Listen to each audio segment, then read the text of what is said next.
Hi everyone, thank you so much for joining me today. So in today's card making video, I'm going to be playing with the Cheerful Flowers stencils again. These are from the Christina Warner line with Concord and 9th, and they're really good quality stencils. They're nice and thick and easy to use and easy to layer up as well. So that's what we're going to be using today. I've got these embossing powders from Wow Embossing. I've got Petalicious, Glass of Fizz, then Blackberry, Lime Twist, and then the final powder is Aurora Borealis. So I'll leave these linked in the description box below if they're still available. But I know the Aurora Borealis one is. That was by Brennan Keane, who was a new designer for Wow. So I'll leave these linked below. So first of all, I've got a piece of cardstock. Now, I haven't quite made it the full size of the stencils, which are 6 by 9 inches. I've made it slightly smaller, and that's because I'm not going to be using my sticky mat with embossing powders. I just think it's a lot safer to use my magnets. My glass mat is magnetic backed. It's from Glassboard Studio.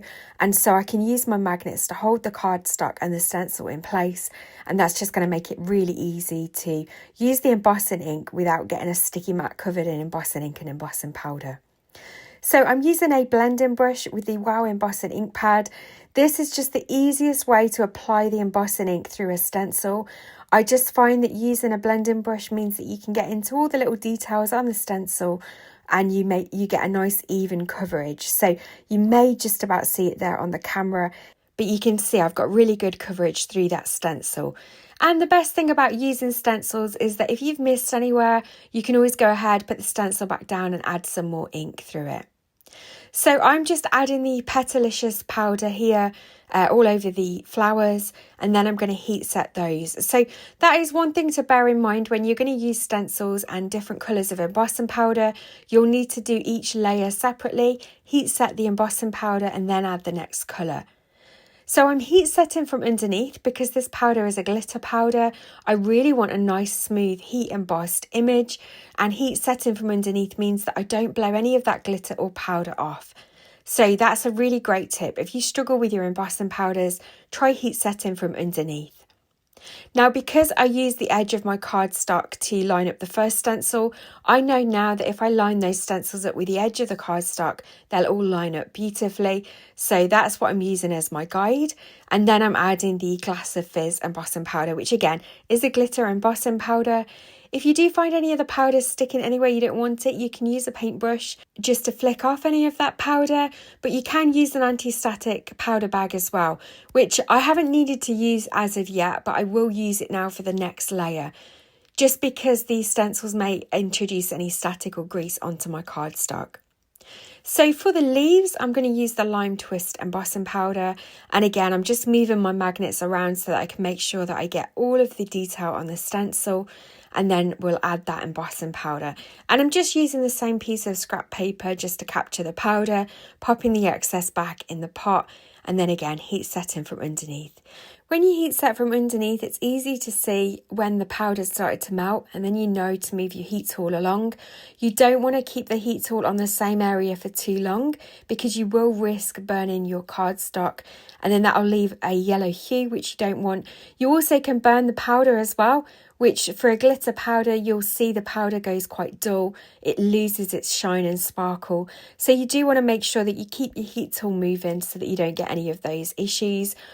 Also, the longer you keep your heat tool on an area of cardstock, the more risk you've got of warping. So again, it's important to make sure that your heat tool is nice and hot and that you keep it moving, and then that way you'll get minimal warping. So the final stencil adds the background areas, and so this is what I really love about these stencils. You can use white cardstock, but you still can then fill in the background areas and get a really nice effect. So for this background, I'm going to use the Aurora Borealis, which is an opaque powder, but it's also got glitter in as well, and it looks absolutely stunning. When Brennan designed it, I know that his collection was based on nature and the earth, and the Aurora Borealis really gives you that look of the Northern Lights, so it's such a pretty powder. Sometimes with embossing powders, it can be tricky to know when it's melted, but as you can see on the camera, it really starts to smooth out, the glitter really sparkles, and so once you see the glitter twinkling, you know that you need to move on and heat set it. And there's our panel finished. It looks absolutely gorgeous. There's so much shimmer and sparkle and shine, and I just think this is such a great way of using those coloured embossing powders, and it's nice and easy to get that really gorgeous look. So I'm going to trim these down into 2 panels. I'm going to trim them down to 3 3/4 by 5 inches for both of them. And then I can make 2 A2 cards. And that's the great thing about these stencils, because they're so big, you can make 2 smaller cards, or you can make a really good sized card, like a 5 by 7 card, for example, without having to try and stretch the stencils. I'm going to add foam tape to the back of both of these, and using foam tape helps with any warping as well. Obviously, if you wanted to keep these nice and flat and use liquid glue, then you could, once you've attached them to your card base, just put something heavy on them to make sure that the warping levels out and the glue holds it nice and flat. But using foam tape really takes that away, and of course adding dimension is always a bonus on your cards. It just really helps to step them up a little bit. So for a sentiment, I'm going to use these dies from Concord at night. The one says thanks so much and the other is so grateful. And having it on a black shadow layer really just helps it pop against that busy background. I really didn't want to add anything else to these cards because I really want the embossing powder and all that glitter and sparkle to really stand out, and I didn't want to lose the design either. So that's the finished cards for today. So I really hope that you've enjoyed this tutorial. I really hope that it's helped you to see ways that you can use your embossing powders with your stencils. As always, all the products that I've used will be linked in the description box below. Please don't forget to hit the thumbs up button if you've enjoyed this tutorial. It really helps me out. Leave me a comment and let me know if you enjoy using embossing powders with your stencils.